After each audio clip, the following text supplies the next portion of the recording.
Bonjour. À la fin du chapitre 9, nous avions vu que Shmuel, qui est le pouvoir politique en place en quelque sorte, agrée Shaoul. Maintenant, dans ce chapitre 10 de Shmuel Aleph, nous allons voir comment les deux autres instances indispensables à la nomination du roi, qui est un nouveau concept pour Israël, se mettent en place. La première instance, c'est celle de l'agrément de Dieu, mais Dieu n'est représenté que par ses prophètes, puisqu'il y a des prophètes au sein des tribus d'Israël. Et le chapitre 10 commence tout de suite par nous dire que Shmuel met en place un rite, là aussi de façon quasi confidentielle, celui de l'onction du roi. Vaikar Shmuel et pach hashemen vaitzok al rosho vaishakeu. Shmuel verse de l'huile sur la tête de Shaoul et l'embrasse. Cette idée de l'onction par l'huile est pour les Chachamim le symbole que ce qui est au-dessus du roi ne supporte pas d'impureté. De la même façon que l'huile ne se mélange pas avec le reste des liquides, eh bien le roi doit être vraiment au-dessus de la mêlée du point de vue moral, du point de vue des intérêts qu'il pourrait avoir dans telle ou telle partie des affaires de la nation, de la cité. Et donc, après l'avoir oint, Shmuel dit à Shaoul qu'il va suivre toujours un processus qui va le faire rencontrer, on va dire, la fonction spirituelle, les gens qui occupent les fonctions spirituelles de la nation, les prophètes. Et donc, il va lui donner des signes qui vont se produire dès qu'il va lui demander de le quitter. Et il va demander, Shmuel va demander à Shaoul de le quitter pour se diriger vers Kever Rachel. Rappelons que Rachel est enterrée à Bethléem, en territoire de Yehuda, mais juste frontalier de Binyamin. Et Rachel est aux origines de Shaoul, puisque Rachel est la mère de Binyamin, et qu'elle meurt en couche lorsque Binyamin vient au monde. Eh bien, Shaoul est descendant de Binyamin. Donc, il y a symboliquement recours à l'histoire devant, on va dire, les officiels de la pensée. Et à cet endroit, tu rencontreras 3 personnes qui, là aussi, dans un processus qui est décrit en détail, sur lequel nous n'avons pas le temps de nous attarder, te montreront que tu es agréé par ces gens-là. Ces 3 personnages te rassureront sur le fait que maintenant, ton père, Kish, a retrouvé ses ânesses, mais maintenant s'inquiète pour toi. Et donc, il est temps que tu reviennes vers ton père, que tu reviennes vers les hommes.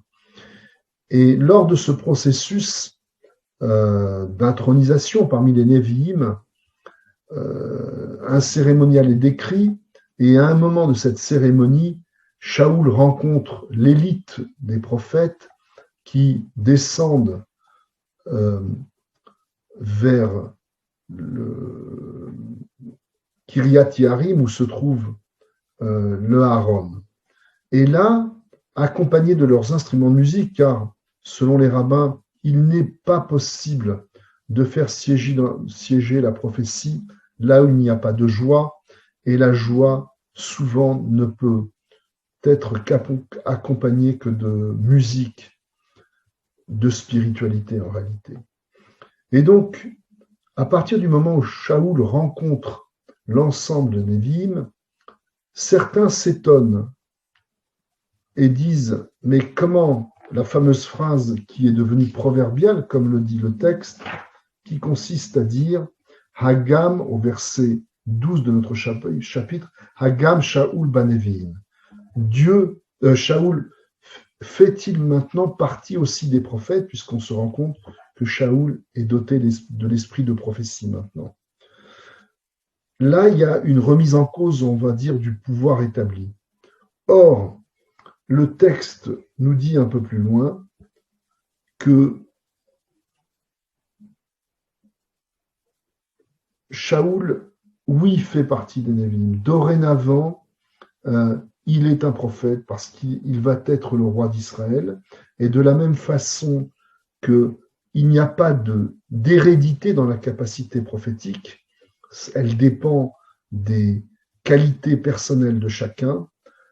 Tout le monde peut prétendre à être le roi. Et c'est ainsi que Shaoul va devenir le roi, alors qu'il est de la tribu la plus petite d'Israël, la tribu de Binyamin, alors qu'il est quelqu'un de timide. Le texte nous dit que, un peu plus loin, au verset 22, Vaishalu od Bashem, Ava od halom ish, Vayomer Adonai, ine unerba elakelim. Un peu plus loin dans le processus d'intronisation de Shaoul, après que les prophètes, donc quelque part qu'ils soient officiellement agréés dans la sphère spirituelle, qu'ils soient agréés par Dieu, eh bien il reste à convaincre les hommes. Et là, c'est le plus difficile.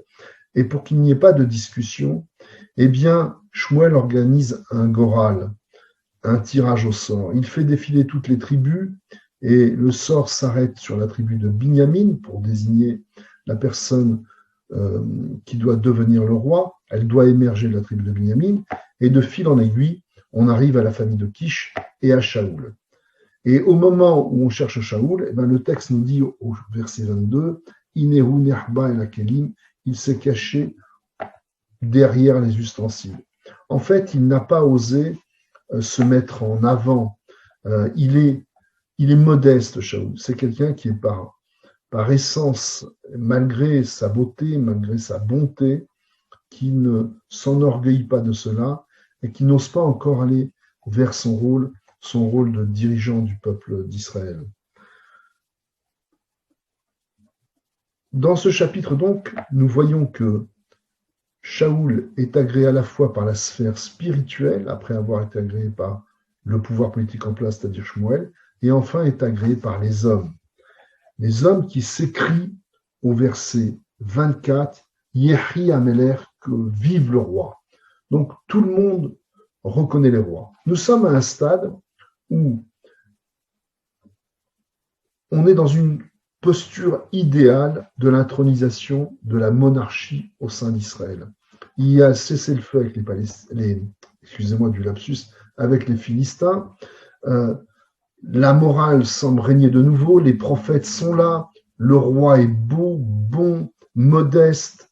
Tous les ingrédients sont là pour dorénavant avoir une nouvelle trajectoire pour le peuple d'Israël. Nous allons voir comment celle-ci va se dérouler dans les chapitres suivants.